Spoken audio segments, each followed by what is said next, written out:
What's up, guys? I'm SaltEMike, and this is your Star Citizen Week in Review for November 22nd, 2021. This week, we had 3.15.1 go live with a ton of fixes. IAE is here, so hide those wallets. And we had a really good SCL about FPS mechanics and features. All that and more on today's Week in Review.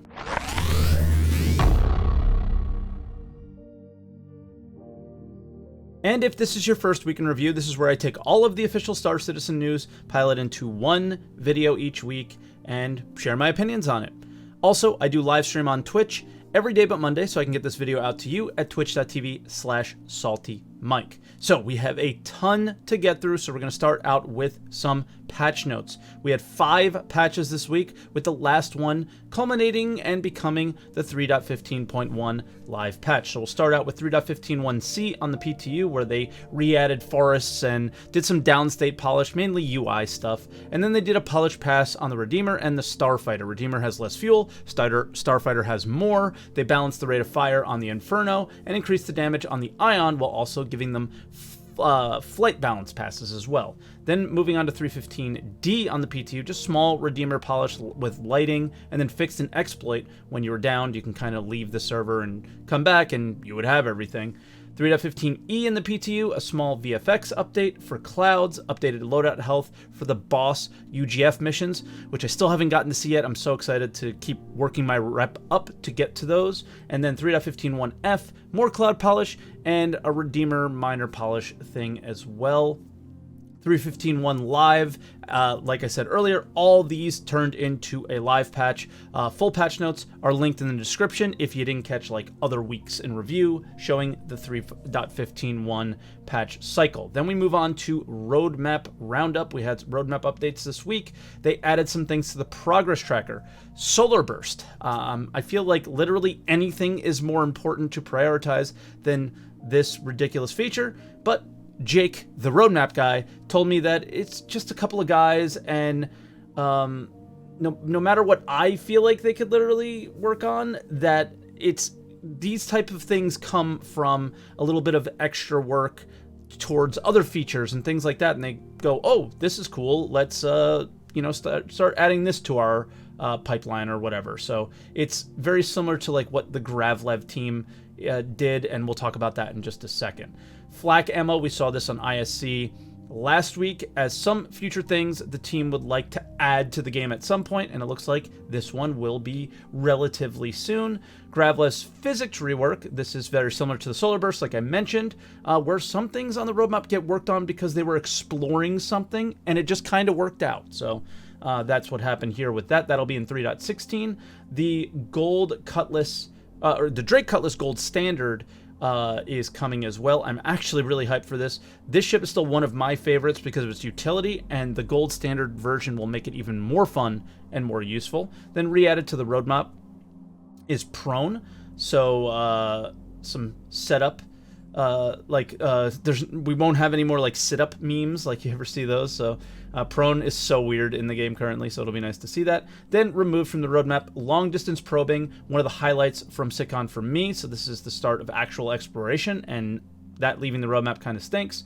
Hangar management app, I assume this is supposed to come with the cargo rework, so probably around 3.18 is where that should end up. Then Bounty Hunter V2.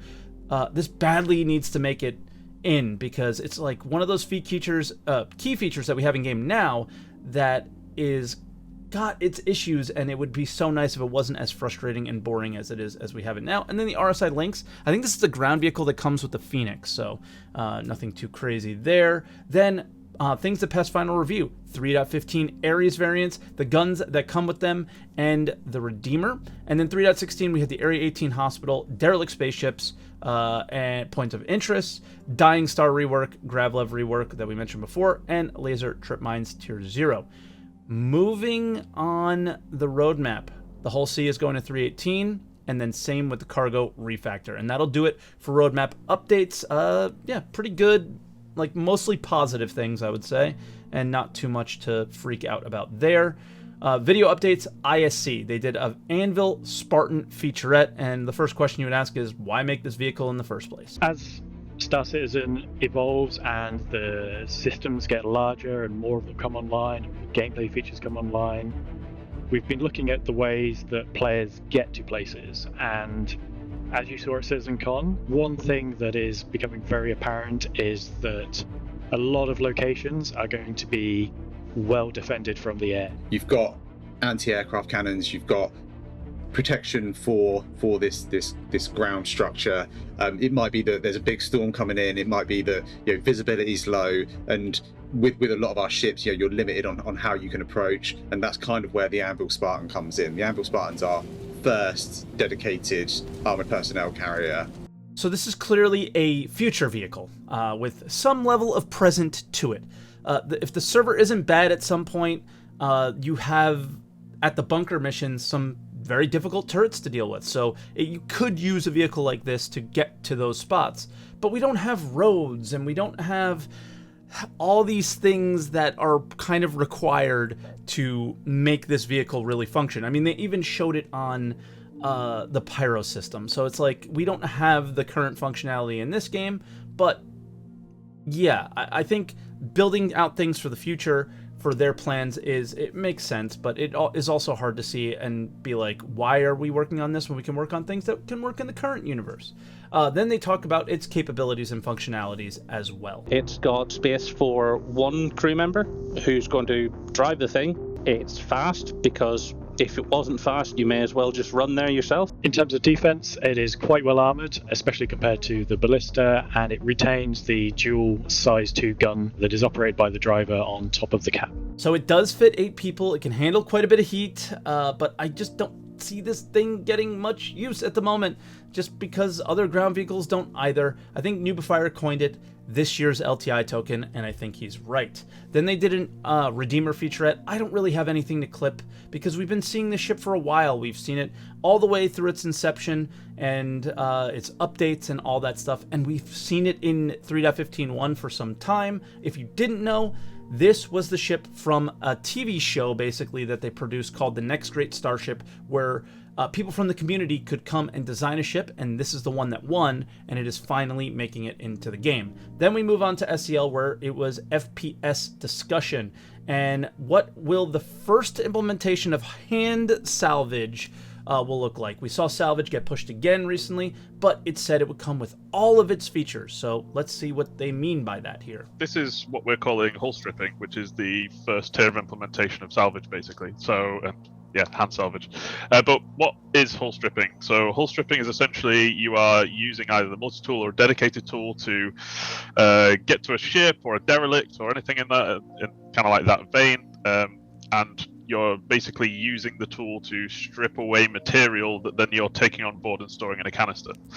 For the very first implementation, it will be a very generic material that is just kind of like munging everything off the ship that you're taking off it, that you're stripping away, and it's condensing it down and putting it in there for either selling to obviously make some money as a profession, or you can use it for repair as well. So what will that look like? So when you strip away, like I say, we'll be using the damage map system, and what we're planning on doing is when you go to repair, you'll be basically patching the holes caused by damage and restoring the kind of metals in that area. But obviously, because it's not a paint gun as well, it's not magic, you'll basically be storing it back to like almost like a burnished metal structure. So if you've seen someone who's been through the wars a bit and got out of their cockpit and patched up their ship as a bit of an emergency, they'll be arriving back at port with like big kind of like shiny metal filling like holes in their ship, like they've had a like a bad day at the dentist almost. So interesting. I still feel that hull stripping is not really salvage. It's kind of its own thing, but the repair stuff kind of seems really cool. And then they address that issue that I have next. Someone did mention, can we remove components and weapons from ships and we'll be able to sell them? I did want to cover that because that's something that we're looking into as a bit of a stretch goal for Tier 0, where we want to do it, we just want to find the best way to do it. So if that is a case of like cutting around or cutting the kind of attachment point of a weapon or using the tractor beam to almost pull it off, we'll have to think about options there. And obviously Jois is Mr. UI, so we'll be looking into some options we've got there for like how we message that across the best way. Okay, this is exciting just for the fact that they're going to try, but I'm not holding my breath here. But for me, this is salvage, taking things off of one ship and selling it or using it on your own. The next thing is kind of juicy. They asked a question of why we're literally using beam weapons for everything. Now, in terms of like why beams, obviously, if we wanted to make this a bit more visceral and up close, we're going to end up taking a lot of control away from the player. So if it was, say, for example, Jared, you were down on the floor and you were wiggling around on the floor, and I was trying to get hold of you, we would both have to be locked into place for that entire process, which both might make both of us like vulnerable. For example, taking control away from the player is obviously sometimes appropriate, but doing it all the time for a lot of these different mechanics makes things a lot more difficult. So obviously it's a bit nicer to keep player control in, keep people at range, and just kind of have like almost beam or range devices that let us do some of these, kind of perform some of these systems. Okay, the thing is, I'm not sure how many people are asking for a system where I have to hold a player down or we're locked in one place. We literally just don't want beam weapons for everything. I think Tarkov is a decent example where different items, not the same item with different colored colors, have its own animation and its own functionality for healing, for example, like splints and things like that. We just expect more from this game than they're delivering right now. And I know this is all the Tier 0 implementations, but when are we going to get the Tier 3 implementation? 6 years from now? So we want more from this game because we know they can do more. They have a lot of money, a lot of developers. There's no reason why they can't do better than what they're doing now, other than the obvious excuse, Squadron 42. But why wouldn't you want that to have something like that when it comes to healing, right?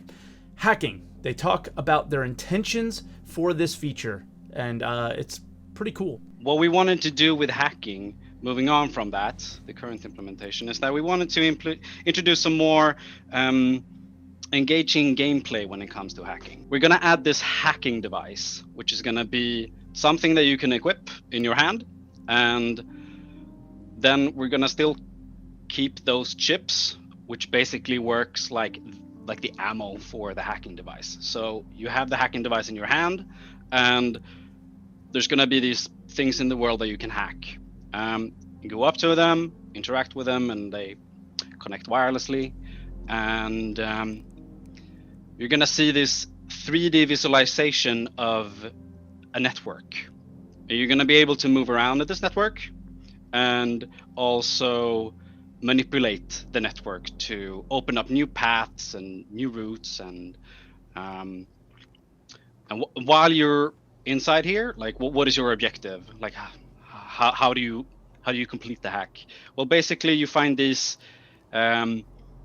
weak points that you insert like a Trojan horse into, and then you connect those up together. I like this a lot. I'm glad they're reusing old assets, the old tools, so they didn't go to waste, but it's much deeper than this. I suggest checking out the VOD for things like bonuses and difficulty levels that they discussed. They also mentioned things like what we can hack, so doors, computer terminals that control things like gravity, loot containers, and eventually ships, but it sounded very far away, so yeah, don't hold your breath on that one. They also elaborated on new ammo types that they added to the roadmap, and it's pretty cool.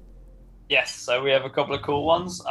We've got plasma and fire, incendiary even. It's basically they were more like a damage over time, so you could inflict some sort of damage, and then maybe there's an additional dot. And eventually, we kind of want to work that into a more, we could play into some of our systems, like, hey, if you've got fire, it could interact with this. If you've got plasma, it could interact like this. So, for example, if you had an LMG, which had incendiary rounds, you could provide suppressing fire on an area. If you shot at the ground, in this scenario, the ground could then end up, catching fire. So if you want to push someone out of cover, if you want to shoot plasma at the ground near them, that could end up, causing these hazard zones, essentially. So you've got this really cool, fun way of forcing players out of their situation. We've got so many cool ideas that we're brewing up for these kind of things that we're really excited to get these damage types in and make them meaningful. So, the difference between having incendiary and ballistic and so on and so forth is actually relevant. We're also working on something called disarray, which ties into a lot more systems that come out later. So, interacting with the player's armor and their power system and stuff like that. But obviously, that's a bit further away. So that actually sounds awesome, and it gives use to that fire propagation we've all been seeing for a while, right? So I'm very excited to use these, way more excited than when I read them on the roadmap. This last one, all I can say is when. Will loot boxes drop rare items, weapons, armors? Declan? Yes, kind of. They'll drop higher quality items, and some of those high quality items will be rarer, but you could also purchase a high quality item from a shop, and by virtue of it being on sale, it wouldn't be as rare as like a tier 5 helmet versus a tier 5 pistol.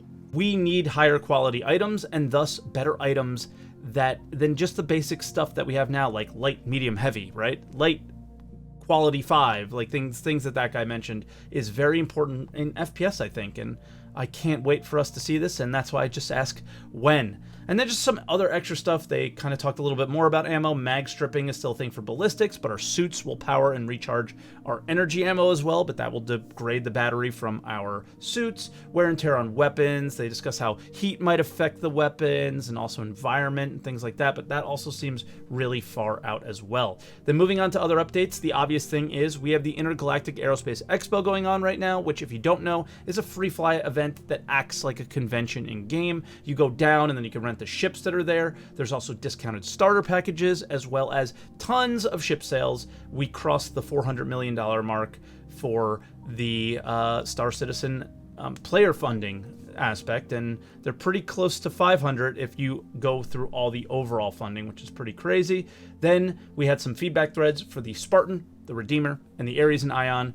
The Ares Ion and Inferno, so links are in the description if you want to provide some feedback on that. There were contests as well. They're doing a screenshot contest for each day of the event, prizes being related to that day of the show, so feel free to check out the threads. Then there was some new merch. Again, you can check out the merch page. There's a pretty nice looking hoodie I saw there. And then sale pages, you had the Spartan page and the Aegis Redeemer. So that'll do it for today's show, guys. Thank you so much for watching as always. I hope you guys enjoy the Expo. And yeah, don't let it hit those wallets too hard. So make sure you leave a like, comment down below, and subscribe for more weeks in review in the future. Thank you for watching, guys. I'll see you next week.